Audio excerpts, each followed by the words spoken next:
of those proposed elevations as possible. OCI's team, the capital improvements team, OCI's team worked with the designers to build it as close to 6 as possible. And as Hector mentioned, it'll be a couple of inches below that, but pretty darn close. It'll be above the current code for sure. Yeah, if I recall correctly, it was the Miami Beach standard at the time. Correct. Yes. Yes, that sounds right. Mm-hmm.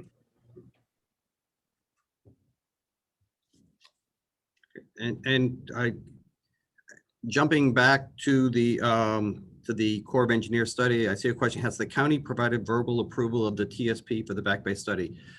The county has not given a formal approval of the TSP, and that plan has changed and modified quite a bit since the TSP was released almost 8 months ago. So there is continued discussion and getting the new mayor and administration up to speed on the Back Bay study, but at this point, they have not given a formal approval of the plan to move forward. And I anticipate that those discussions will be wrapping up over the next couple of weeks, and then the county will make a decision sometime in the next month or so.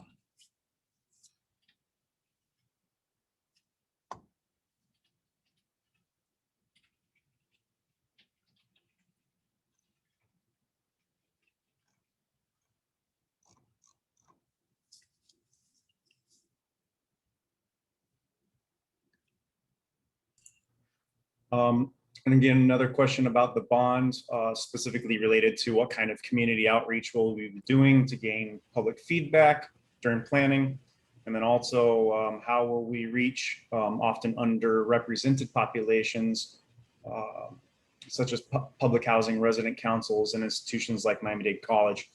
I don't think that we will be specifically discussing that in Suleiman's very brief update, but I'm sure Suleiman. Chris, we will be touching on the community engagement Perfect. and the timeline that we have and how we're going to go about it. All right, perfect. So that'll be covered in there. Thank you very much. Mm-hmm. Tell you what, since we are waiting for the mayor to join, Suleiman, do you want to just, you can start doing your discussion. And for everyone, this is going to be very short, just a couple minutes to talk about the process, where we are and where we're going on the Miami Forever bond. Yes, I can do that, Alan. Let me know when you see my screen. I can see it. Yep, it's up. All right. So I'm going to briefly touch on the Tranche 1 status. And as you know, back in December of 2018, and it's been about 2 years since that its approval, the city has made significant progress on plan and design construction of the 33 projects that were approved. There were 33 projects with a 58.6 million allocated to those projects. Thus far in the construction phases, we have 2 projects in planning, 2 A&E selection, 13 in design, 2 in bidding for construction, 12 in construction, and we have managed to complete 2. But in those 33 projects, we have a number of projects that are citywide projects, and that equates to some 243 projects if you count all the access and mobility parks and backflow valves, preventers, etc. As you can see that we have installed 97 backflow valves installation, 60 with Miami Forever bond. We committed only 50, so we were able to do 10 more than what we committed. We also had a grant from the Florida FDEP to install additional backflow valve preventers, and we managed to do 37 thus far. We got $1.5 million, and we are going again for this state appropriation with an additional 1.5. We have managed to improve the spot drainages in 15 locations throughout the city. We installed 5 roofs. We installed 6 playgrounds throughout the city, and also we improved the access and mobility to be more ADA compliant to our parks in some 26 parks. We also managed to pass through the design phase of 16 projects, which is a milestone on its own. Now I'm going to jump on to talk a little bit on the infrastructure future projects that we are currently identifying for Miami Forever bond. Currently what we're doing is we're analyzing the data from master plans to identify potential projects to be funded with Miami Forever bond. The identified project will be presented to the community, to the oversight board, and to our leadership, and eventually the commission for consideration approval. And as you know, the Miami Forever Bond have 5 categories. Sea level rise and flood prevention, the majority of those projects are going to be influenced by our stormwater master plan, which is currently as a final draft review from the city, which we are in the process of finalizing the data and findings and recommendations that we will be putting into a workshop that we're going to come and seek input from the community, from the commission, and all the stakeholders involved in this process. We're also evaluating the lessons learned from the 6 sea level rise and flood prevention projects. We have a good example of that is the Jose Marti Park. As we go through the permitting process, it really gives us an idea what we can do and what we can't, so that we can, once we program and we select the projects, we are more informed of how to approach those. When it comes to the parks and culture facilities categories, of course, we get a lot of reference from the evaluation of the parks master plan, which gives us somehow a prioritized list of where are the most needs for parks in the city of Miami to be improved. Culture facilities, so the same, we're going through an assessment of the culture facilities to see which project we're going to fund with Miami Forever Bond. When it comes to the roadways category, we just recently updated the pavement condition index. We are in the process of analyzing all the data which shows us and gives us an idea of what conditions our roads citywide are, and then which ones we're going to recommend for improvements. And that's in the analysis currently. We're putting it together. When it comes to the public safety, that category of the bond was only allocated to Fire Station 10. Currently it's under the cone of silence, undergoing DCP.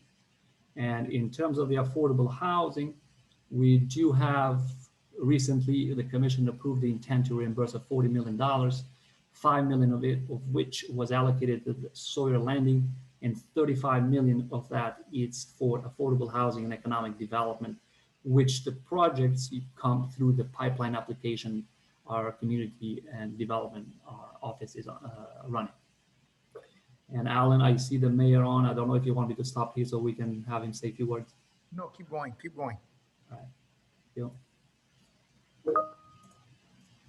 And here is somebody mentioned about how the projects are selected. As many times we presented this information, is the bond is guided by 5 guiding themes that were developed by task force in order to create a more resilient innovative future for Miami. And that is by assessing those citywide plans and requirements, and of course citizen inputs, so that we can have a more deliberate and objective project selection process. Okay, so those 5 guiding themes are modernization, safety, wellness, and quality of life, equity, economic return. And as we go through that, all of those need to be aligned so that each project is a resilient project. And here is the funding categories and how much money was allocated to each one of those, and what is remaining after we allocated from tranche 1. So as you can see, we have 177.8 million remaining on sea level rise and flood prevention, 51 million for parks and cultural facilities, 6.4 for public safety, for roughly about 15 million for roadways, and 43 million for the affordable housing, excluding that 40 million that was allocated recently or approved by the commission to issue the intent to reimburse for that $40 million on the affordable housing. And here's a quick timeline on the community and engagement, where we plan to do this. As we program, as we analyze the data, we're working on a workshops so that we can better come in and show you where the needs for improvements are, so we can have a better communication with the community and get a better feedback. So as you can see here, we started back in 2019 at the end. We just redefined guiding themes, identified the criteria for the selection, redefined category goals and objectives. Those were completed. Then now we are in the process here, December 2019 to April of this year. We're going to do identify project source requirements. We are going to screen and evaluate projects based on those studies. We're going to also align those projects with pursuing matching funding. That is critical to our efforts in getting done what needs to be done. So that's one of the things that we align to those projects that as we program. At the same time, we're also improving our city's capacity to do more construction. And then from March to April of this year, we're going to engage what we plan to recommend to elected officials, leadership, commission, and of course, we're going to schedule a number of community meetings so we can show what we plan to propose and when we can get feedback so that they can give us their input as well. By April or May, we submit the project, of course, for commission consideration and approval. And then at that time, we set expectation and to be determined when we are going to initiate tranche 3. And I say it's tranche 3 because tranche 2 was already the name taken by affordable housing portion of the intent. So infrastructure is going to be a tranche 3. And of course, that is going to all take into consideration the city's capacity to deliver whatever the number of projects we're going to have on the pipeline to do. And that's just confirm cost schedule, assign project, that identify procurement methods. And as you can see, this blue line at the bottom, that's procurement capacity. That's very important for us because we need to see what kind of contract mechanism we have in place to be able to deliver what we need to do. And with that Alan concludes my presentation. I turn it to you. Thank you very much, Suleiman. And as we get back.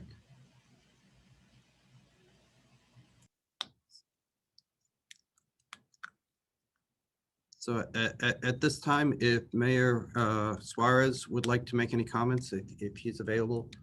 I'm available. Thank you, guys. No, I'm really listening on this one.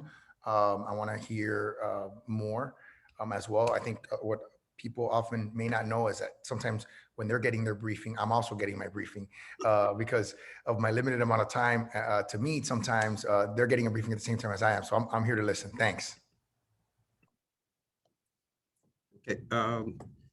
With that, what I think what we'd like to do then, Mayor Suarez and everyone, is talk about our greenhouse gas reduction plan.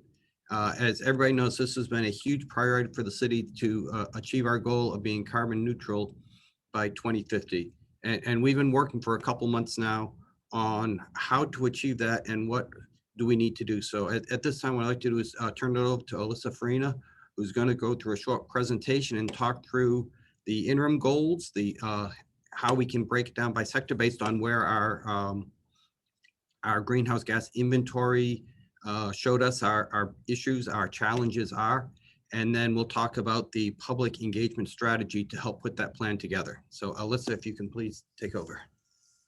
Thanks, Alan. And I'm actually going to turn it over in a second to our consultant, Josh Lathan from AECOM. But I just wanted to mention, we have been working on this for a while. We have a number of public engagement activities coming up, this being just one of them. We have a survey out right now. We have Zoom workshops next week.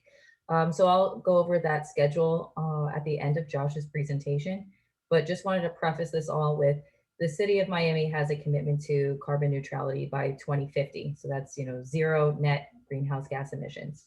In order to get us there, we have to create an interim goal, which is what this plan is focused around. And then with the help of internal meetings with our department directors and then expert technical consultants from C40 cities, AECOM, and other organizations that we work with, the city has come up with a goal of 60% reduction from our 2018 emission levels by 2035. So Josh is going to walk us through how we came to that value and what kind of the breakdown of those, sub goals for that. And then just what are the next steps forward. So I'm going to hand it now over to Josh Lathan from AECOM. Great, thanks, Alyssa. And can you see the presentation now? We can see it and we can hear you. Perfect. Okay, I will try not to get too stuck in details here, but folks are free to ask whatever questions they might have. From a high level perspective, I just wanted to say that a climate action plan can be seen as a comprehensive roadmap that shows what specific actions or activities is the city going to do or take that will put it on its path to achieve its greenhouse gas targets. And as Alyssa mentioned, the targets that we're looking at right now are an interim target of achieving 60% emissions reductions below the 2018 levels by 2035, which sets you on a nice trajectory towards the city's net zero emissions target by 2050.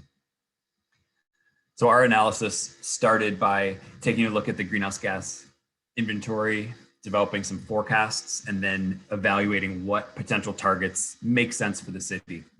So this pie chart here shows the city's 2018 greenhouse gas inventory. And the items that I'm going to focus on are the enormous colored wedges on the screen. On-road emissions, that's travel from vehicles, represent 43% of total emissions. Commercial energy, electricity, and natural gas use in commercial, or I should say non-residential buildings, contributes another third, 35% of total emissions. And then the bulk of the remainder, residential energy, is 20% of total emissions. So those three sources right there represent 98% of the city's total emissions, which means any pathway towards target achievement needs to aggressively reduce emissions from these sources. There are a number of other minor contributing sources to the inventory, including things like wastewater treatment or railways and fugitive emissions. But the primary places to focus for the greatest reductions are from on-road vehicles and then building energy use. And I will also note that in the base year, over half, 52% of total emissions came from electricity. So that suggests a sizable role or big share that renewables could play towards achieving a future target. We then had to understand how might emissions change or grow in the future if no further action is taken. This is sometimes called a business as usual forecast scenario or a BAU. So we worked with city staff and some others to identify what the best emissions growth indicators might be by source to then develop these future scenarios. And what's shown here is the list of the growth indicators by emission source. It's primarily demographic growth indicators that we used here. So population growth or employment growth or service population, which is the sum of those two, population plus employment. Those are the primary inputs to estimating future emissions, with the caveat that on-road transport and railways had a little more nuanced input provided to us by the transportation organization using their circle model, which is the region's long-term travel demand model. As an example, how this works, that for residential energy, the growth indicator is population. So the logic would go that as population increases in the city, so too does residential energy consumption, and therefore the corresponding emissions. So based on those growth indicators, we calculated what the future emissions might look like, and it's approximately a 40% growth from 2018 to 2050. I think the important takeaway from this slide is the color delineation in these bars.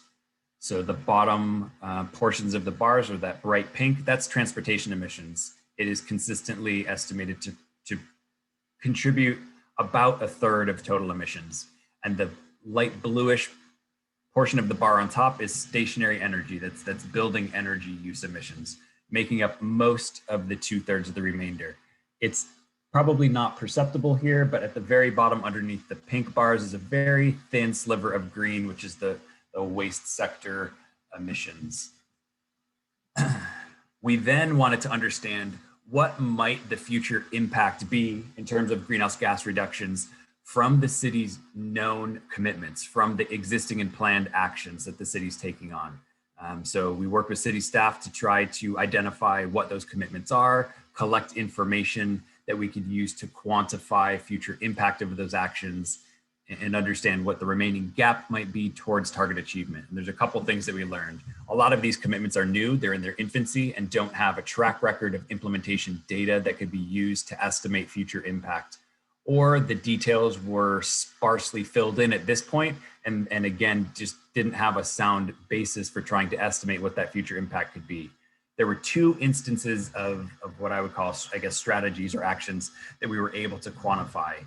And one was collecting a long-term resource plan information from FP&L to understand what they think is going to happen in the electric grid between now and I think it goes to the end of 2029.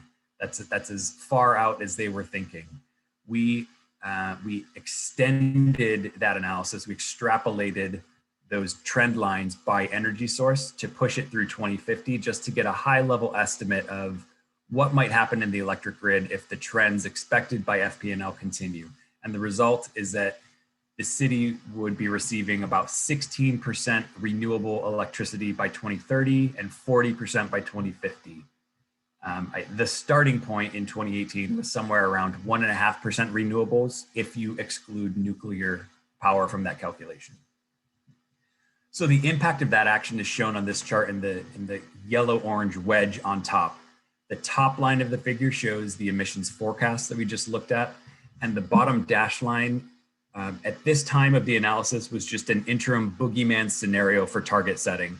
It's not what the city ultimately adopted as the interim target. It was just for planning purposes, but we wanted to understand what might a nearly straight line target achievement look like and what would it take to get there. So underneath that yellow wedge, which shows the Florida Power and Light grid changes, there's a very thin, nearly imperceptible wedge that's pink, and that represents the estimated changes in the travel demand model from the transportation organization and from information provided by Florida DOT. And the result there is that between 2018 and 2050, you might see single occupant vehicle or SOV vehicle use decrease by 2%, moving from 85% contribution in 2018, decreasing slightly to 83% by 2050. So that's not a remarkable change. And what that means is that you have all of this white space between that pink wedge and the dashed target line that really should be filled in with actions to say, here's how we're going to achieve this target. We need reductions from other sources. This slide also lists a number of other existing and planned actions and programs that we know about, but just didn't have the information to quantify at this point. But some of them are really important programs, like the BE 305 benchmarking program or an EV capability ordinance. So the next step in the analysis was then to say, what are our options to fill in that remaining white space? And we took a look at, I think we looked at 4 different interim greenhouse gas reduction scenarios, approaches the city could take to achieve an interim target. And we looked at them in a couple different ways. One was only considering changes to the electric grid. If FP&L got really aggressive in their renewable electricity purchases, how aggressive would they need to be so we could achieve a 2030 or 2035 target?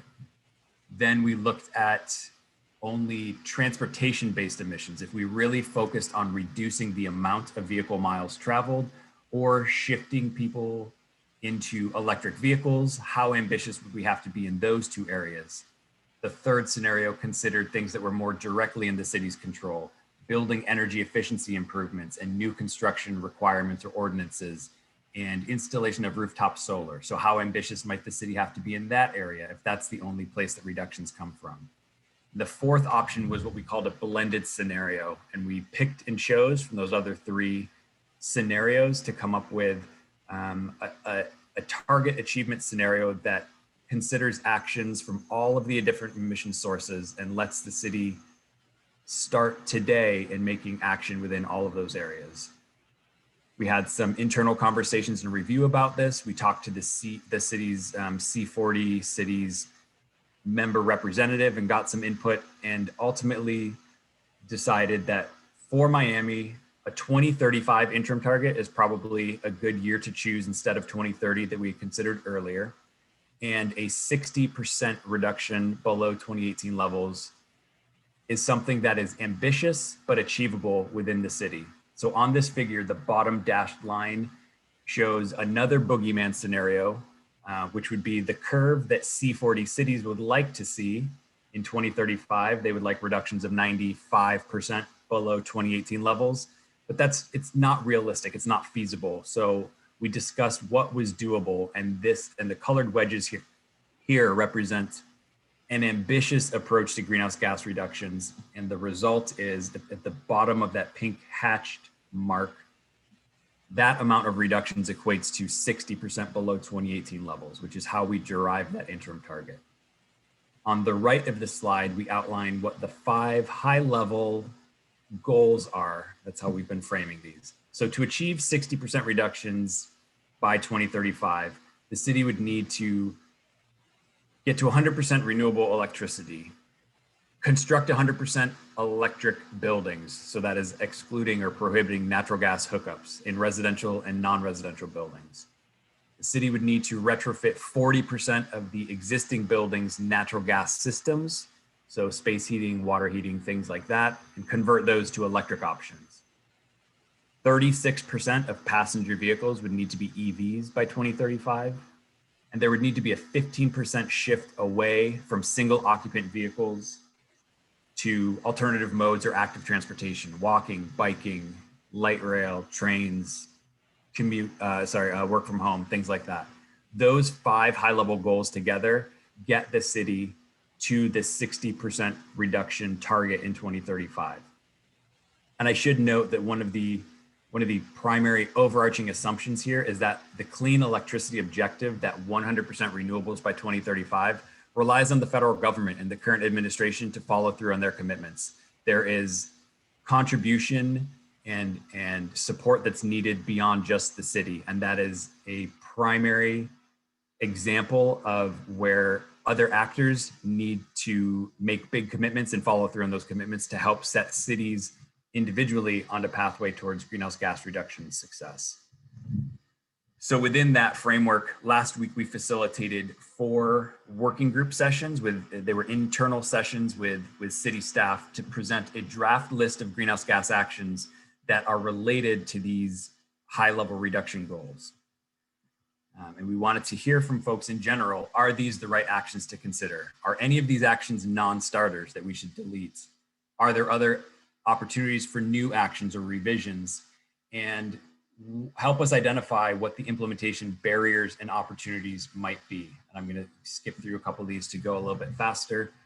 But we had 4 working groups in the left, which were discussing one or more of those 5 high-level greenhouse gas sector goals that I had talked about. So this chart just draws a parallel to them. For example, in the bottom, the electric vehicles group primarily was discussing the passenger electric vehicle goal, but the conversation was open to providing input in some of the other areas. If folks felt that achieving this EV goal means we need to consider building code requirements for electric vehicle charging equipment, then that starts to overlap with the new construction and the building retrofits goals. So they were very fluid and malleable conversations. And the purpose of the meetings was to move from this colored wedge chart on the left, which is defined by 5 high-level goals, and answer the question, what specific actions can the city take that when implemented, achieve these high-level technological goals? That was really the framing question for all of these working group meetings. And as an example, in the electric vehicles group, if you are trying to achieve 36% vehicle electrification by 2035, we proposed a set of these 7 actions here as a starting point to say, we think if you do these 7 things, you are setting yourself on a path to achieve this high-level goal.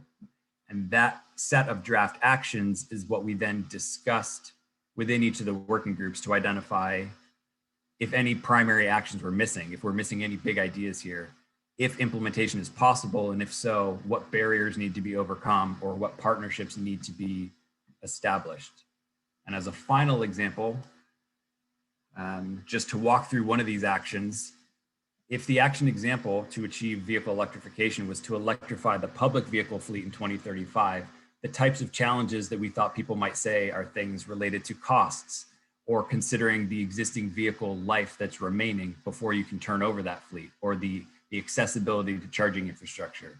Solutions could be working with or taking examples from the Electrification Coalition to make progress. Specific action revisions could have been things like expanding the scope to not just consider EVs, but also hydrogen fuel cell vehicles if good replacement technology was available. And then we started to initially ask folks for comments on which city department should be responsible for implementation and action tracking.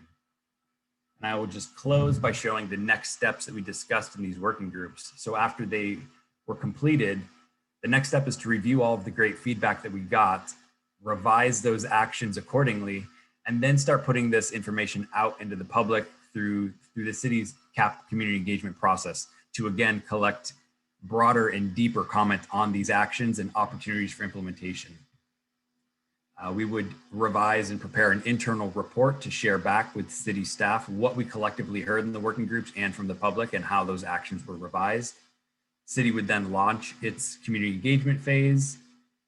Actions would be further iterated down the road as we work towards developing the draft CAP itself, which would then be posted on Earth Day 2021, which is right around the corner now. After a public review process, we would revise and adopt a final CAP. And then we're on to the hardest part and maybe the most fun part of that, which is actually implementing the CAP itself and seeing these greenhouse gas reductions locally.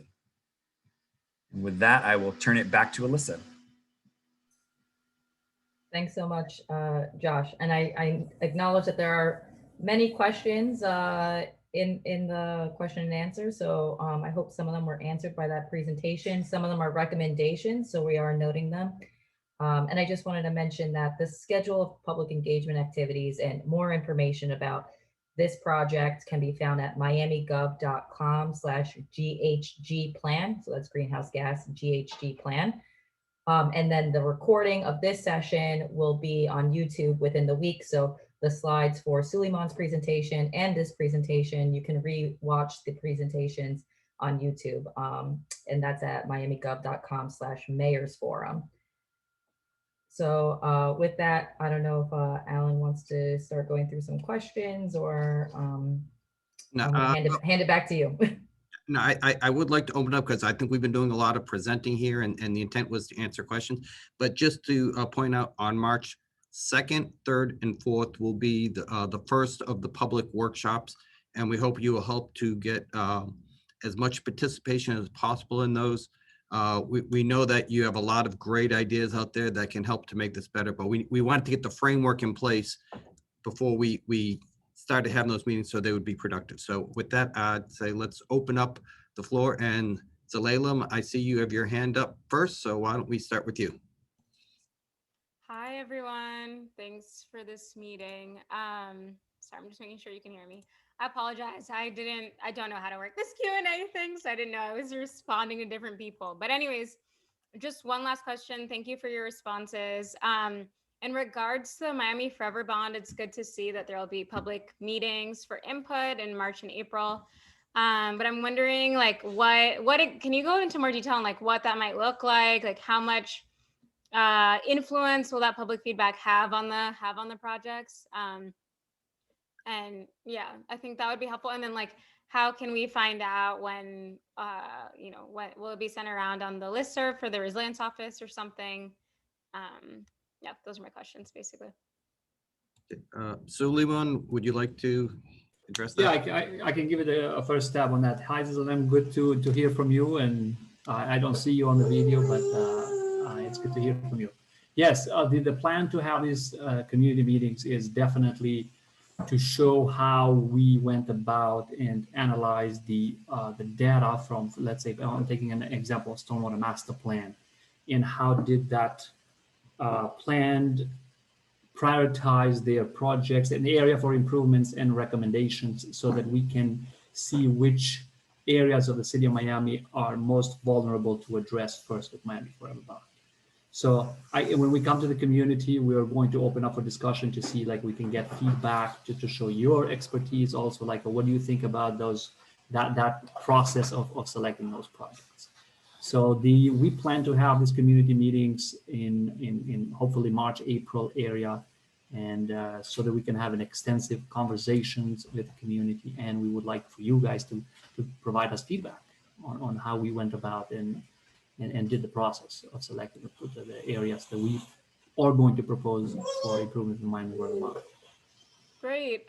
So will people be able to, let's say there's a project in their neighborhood and they think it should be done this way instead of that way, will they be able to give that feedback and have that taken into account?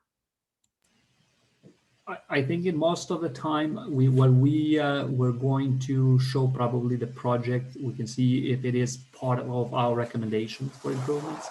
And I think on terms of how it's going to be done and what, I think we're getting into that portion of when we go into the design of the project. And I think there is a time in all of our Miami Forever Bond project when we go to the community and say to the community, here is what we propose based on our professional master plans and plans. So now what would you like to see in your park, for example?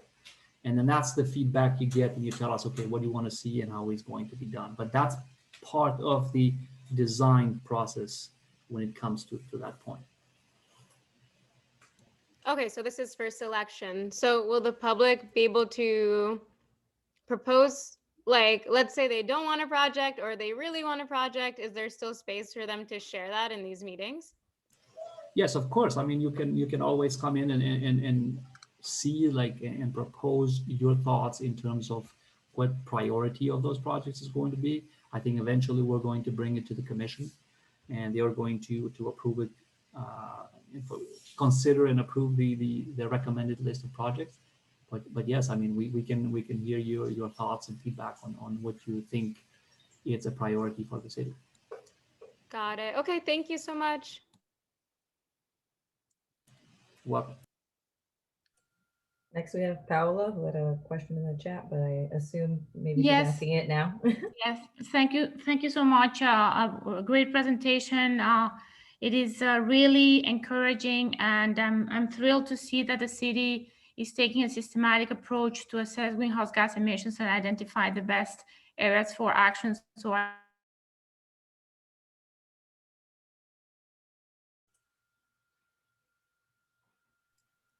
Hello, Paola. Did we lose her? I'm not hearing anything. I think we lost the connection.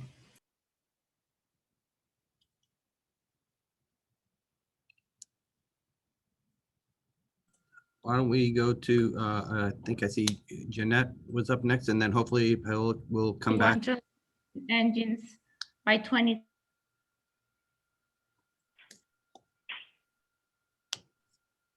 I think, yeah, Paola's connection is Alyssa, struggling, but maybe- Jeanette is here. Maybe you can ask her to Okay. type the question. We can do go ahead. Jeanette, and then I'll read Paola's question from the chat after. Can you guys hear me? Yep, go ahead, Jeanette. Yes. Okay, perfect.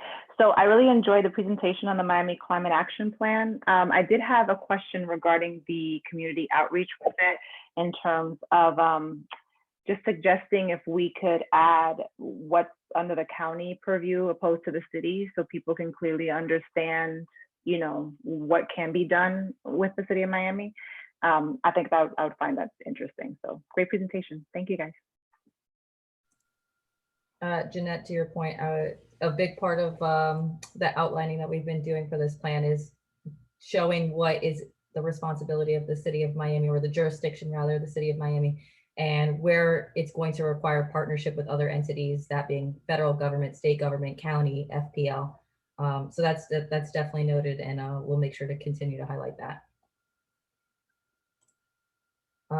I just want to, Paola was trying to speak. She had a question in the chat. It was, how is the 35% electric vehicles by 2035 identified?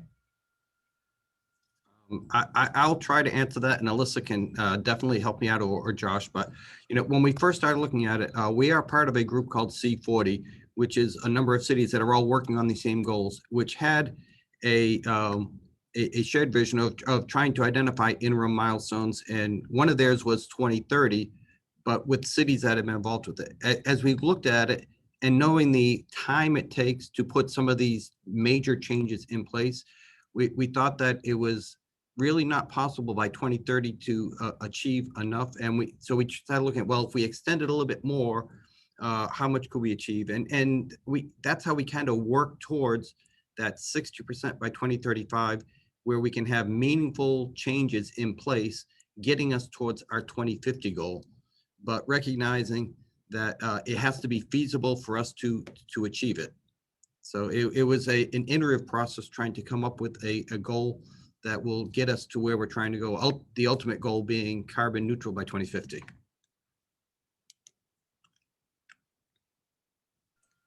Josh, do you want to add anything specific to the electric vehicles sub goal?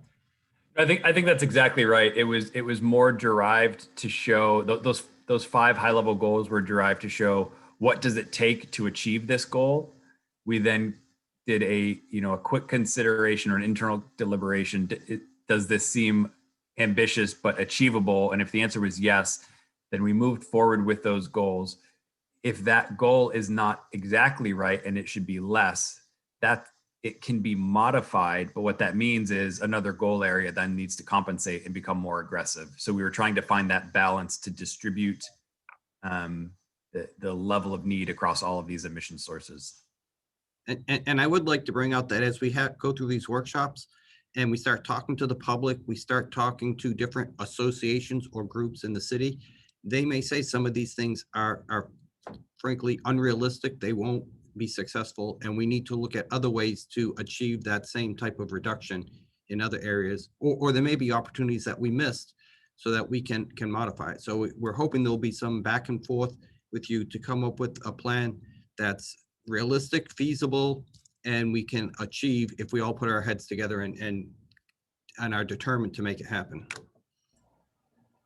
So 2 things. One, I want to acknowledge there's a few questions in the chat that are mostly related to, have we considered something for the greenhouse gas plan? So not saying that we're not ignoring them, but I'm just reviewing them kind of as suggestions. So thank you for people who are suggesting in a questioning way. And then we have Eric and Elvis, and that will probably bring us to time. So I'm going to allow Eric to speak. Yes, I just wanted to get some clarification. First of all, thank you for the presentation, very informative. So from the graphs that I saw, it looks like we won't be achieving 100% reduction by 2050, or is that to be filled in by yet undetermined sources of reductions?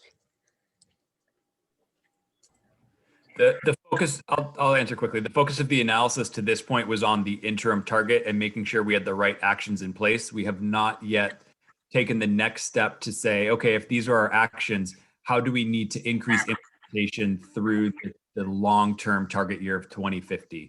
So that work is still to be done. That we are not going to achieve 2050. We just didn't do that set of the analysis yet. Okay, I see. And given sort of the current projections, or how you had the projections so far, what level would we be at 2050, given just things progressing the way that you had hoped? Because I mean, I just see like the line wasn't at 0, so like what would be the current projections if we say don't do anything in 2035? If we say don't do anything beyond what we're doing in 2035, yeah, I'm not sure that wasn't. We just haven't looked at the 2050 target yet. The likeliest scenario is that we will push implementation of the actions to their maximum, and there will still be emissions remaining. At which point we will need to decide, how do we want to frame residual emissions, as they're called, and what do we want to say the city's approach to responding to those will be? Is it going to be investment in direct carbon capture? Is it going to be carbon offsets in some defined market? Is it going to be a wait and see approach to see if new technologies come online in the future? There's a lot of different ways that cities are thinking about that likely gap that remains in 2050, but it's still 30 years and nobody's crystal ball is that good just yet. So we try to get good detail on the interim target and paint the outlines of what changes need to happen between 2035 and 2050, but it's usually less resolution than the 2035 actions. Gotcha. Okay. And you mentioned carbon capture. Is that something, how much is that a consideration at this point? Not discussed it in this city yet, but the way it's being discussed in other cities is that carbon capture is certainly on the table for one of those 2050 strategies, because when you have a carbon neutrality target, it means you're aiming for 0, but it's often framed as a net neutrality target, which means you can have some emissions that remain within your city, You just need to agree on what are the rules or how do you want to demonstrate net neutrality? What do we do with those remaining emission sources? And investing in or piloting carbon capture technologies or in that 2050 time horizon is one of the ideas that a lot of other cities are looking at or considering. All right, And I we're think going to, yeah, go to our last. Thanks, Eric.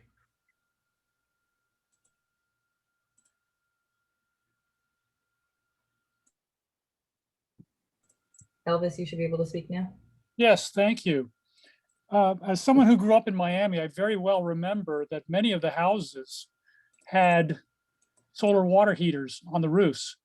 They're what is called a passive solar water heater, where their collecting tank is at a higher elevation than the panel. And as a result, they use no electricity at all, and you get free hot water. And the presentation did mention specific technologies like electric cars and building codes to have compliance with electric car requirements.